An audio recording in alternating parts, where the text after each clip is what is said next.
नमस्कार, मैं हूं शैलेंद्र सिंह और आप देख रहे हैं हमारा YouTube चैनल शब्द शब्द शैलेंद्र सिंह।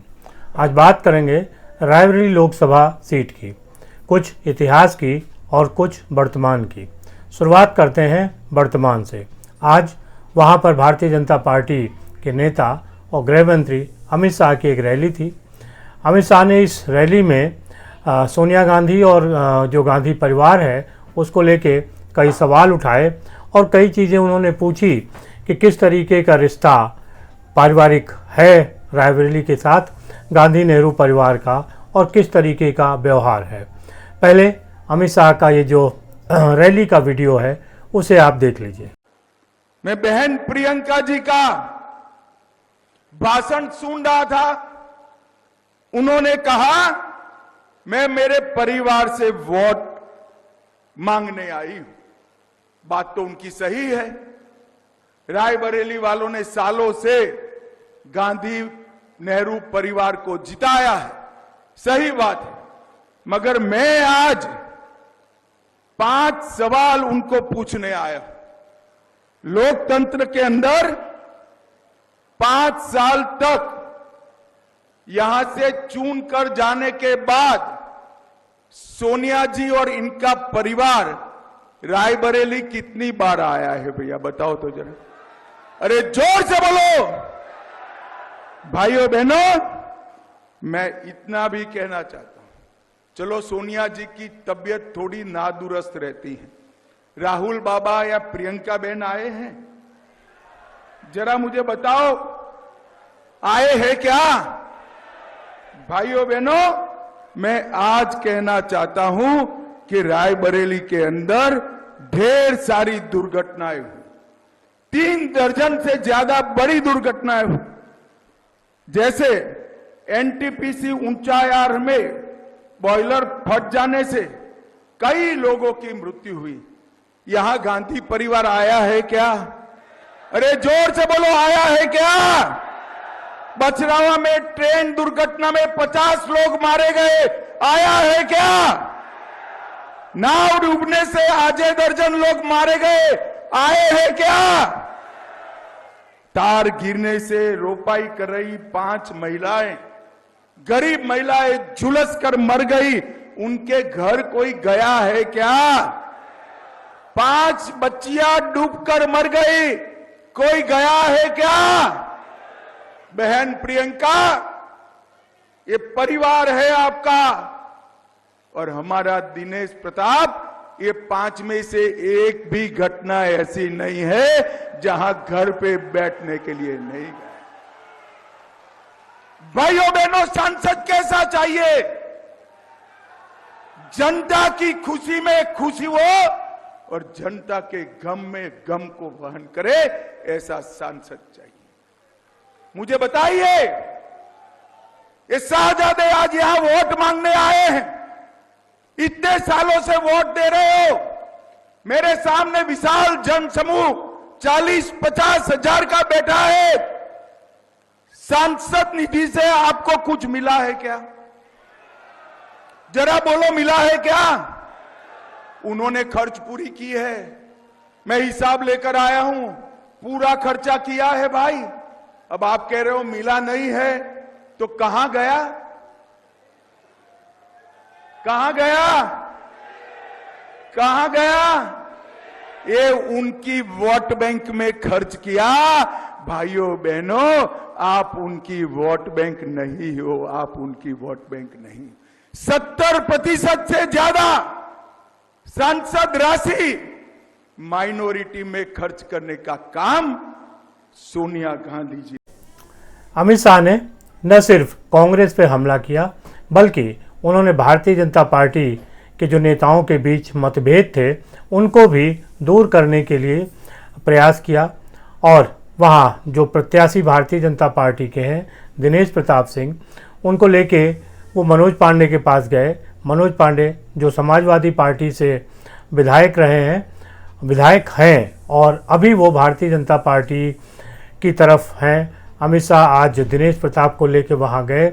भारतीय जनता पार्टी के लोगों का कहना है कि न सिर्फ अमित शाह ने मनोज पांडे के साथ बल्कि जो वहाँ भारतीय जनता पार्टी के दूसरे नेता हैं उनके साथ भी जो दिनेश प्रताप सिंह के थोड़े बहुत मतभेद थे उनको दूर कराया। खास तौर से सदर विधायक अदिति सिंह और का एक एक्स जो सोशल मीडिया हैंडल पर विवाद था, जिस तरीके से भावनाएं व्यक्त कर रही थी, उसे लग रहा था कि वो भी नाराज़ हैं और उनकी नाराज़गी को भी भारतीय जनता पार्टी ने अपने स्तर पर दूर करने का प्रयास किया। यानी अगर इसको ऐसे कहें कि भारतीय जनता पार्टी ने पहली बार रायबरेली की लोकसभा सीट को लेकर पूरी ताकत झोंक दी है तो कोई अलग बात नहीं होगी। और इस बार भारतीय जनता पार्टी ने इस सीट पर जीत का मन बना लिया है। बाकी अब यहाँ की जनता तय करती है कि क्या होगा।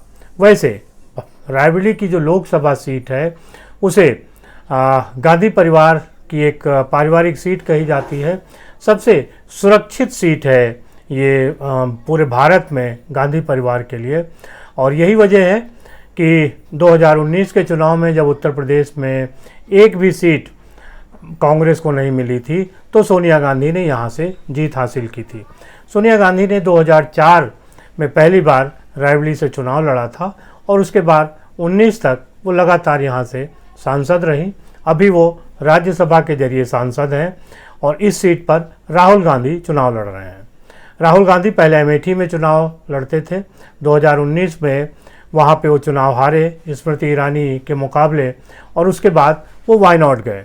वायनाड से ही 2019 में भी वो सांसद बने और 2024 का चुनाव वो 2 सीटों से लड़ रहे हैं, वायनाड और रायबरेली से। अब रायबरेली में भी उनकी जीत पक्की मानी जा रही है। कांग्रेस का कहना है कि रायबरेली में कभी भी कांग्रेस हारी नहीं है। हालांकि ये ऐतिहासिक सच नहीं है। 1977 में राजनारायण इंदिरा गांधी को चुनाव हराया था जब वो प्रधानमंत्री थी और 50,000 से अधिक मतों से इंदिरा गांधी यहाँ से चुनाव हारी थी। रायबरेली में 1996 और 97 का जो लोकसभा चुनाव है उसमें 2 बार भारतीय जनता पार्टी के अशोक सिंह ने कमल का फूल खिलाया था। हालांकि उन दोनों चुनाव में गांधी परिवार यहाँ से चुनाव नहीं लड़ा था। बावजूद इसके जो रायबरेली का लोकसभा क्षेत्र है उसके साथ गांधी परिवार का एक बहुत पुराना रिश्ता है। फिरोज गांधी यहाँ से चुनाव लड़ते थे 50 के दशक में। फिर यहाँ से इंदिरा गांधी ने चुनाव लड़ना शुरू किया। रायबरेली ही ऐसी सीट थी जिसकी वजह से पूरे देश में इमरजेंसी लगी। ये एक ऐतिहासिक बात है जिस पे हम विस्तार से चर्चा करेंगे कि ऐसा क्या था रायबरेली में, ऐसा क्या हुआ जो 1975 में इंदिरा गांधी को यहाँ पर इमरजेंसी लगानी पड़ी थी पूरे देश में। दरअसल इंदिरा गांधी ने 1967 से रायबरेली में चुनाव लड़ना शुरू किया। 1971 का जो चुनाव था उसमें इंदिरा गांधी और राजनारायण आमने सामने थे। राजनारायण समाजवादी नेता थे और वो इंदिरा गांधी के खिलाफ एक आंदोलन चला रहे थे। इंदिरा गांधी हटाओ की एक मुहिम चलाई हुई थी।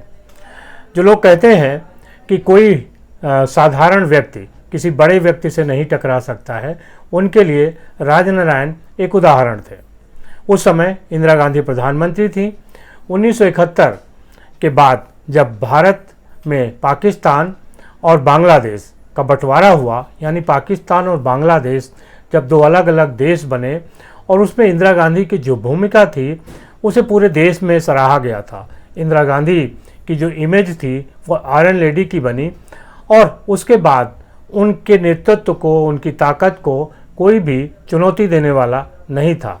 यहीं से इंदिरा गांधी निरंकुश हो गई। लेकिन उनके निरंकुश होने के बाद भी किस तरीके से लड़ाई लड़ी गई ये देखने वाली बात है। और जो आज लोग कहते हैं कि आप चुनाव नहीं लड़ सकते, लड़ाई नहीं लड़ सकते, मुकाबला नहीं कर सकते, तो उनको सीखना चाहिए। 1971 का जो चुनाव था लोकसभा का, वो इंदिरा गांधी और राजनारायण आमने सामने लड़े थे। लेकिन इंदिरा गांधी वो चुनाव जीत गई थी। राजनारायण का आरोप था कि इंदिरा गांधी ये धांधली से चुनाव जीती हैं और इस इंदिरा गांधी के धांधली से चुनाव लड़ने को राजनारायण ने चुनौती दी कोर्ट में।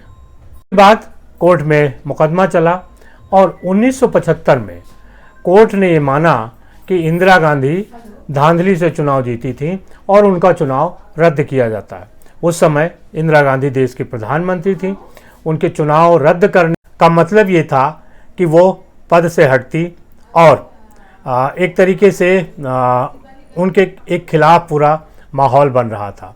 ऐसे में इंदिरा गांधी को एक ही रास्ता सूझा कि अब देश में इमरजेंसी लगा के और लोगों का मुंह बंद कर दिया जाए। इंदिरा गांधी ने वही किया और देश के विपक्षी दलों का मुंह बंद कर दिया। 1975 में जो इमरजेंसी लगी उसके खिलाफ पूरे देश में एक आंदोलन शुरू हो गया इंदिरा गांधी और कांग्रेस के खिलाफ। 19 महीने विरोधी दलों के नेताओं को इंदिरा गांधी ने जेल में डाला और 19 महीने के बाद 1977 में लोकसभा का चुनाव हुआ जिसमें कांग्रेस की ज़बरदस्त हार हुई और 1977 में ही राजनारायण ने इंदिरा गांधी को चुनाव हराया इसी रायबरेली लोकसभा सीट से। तब इंदिरा गांधी प्रधानमंत्री थीं और प्रधानमंत्री रहते हुए चुनाव हारने वाली देश की इकलौती नेता इंदिरा गांधी हैं।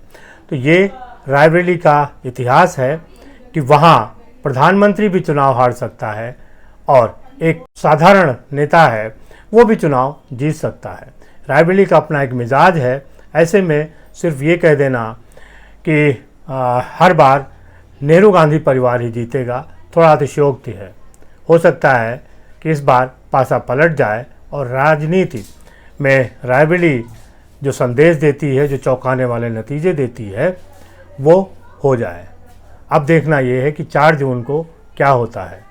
लेकिन रायबरेली का मिजाज है, इसको भांप पाना आसान नहीं है। लोगों को क्या लगता है ज़रूर बताइएगा। शुक्रिया, धन्यवाद।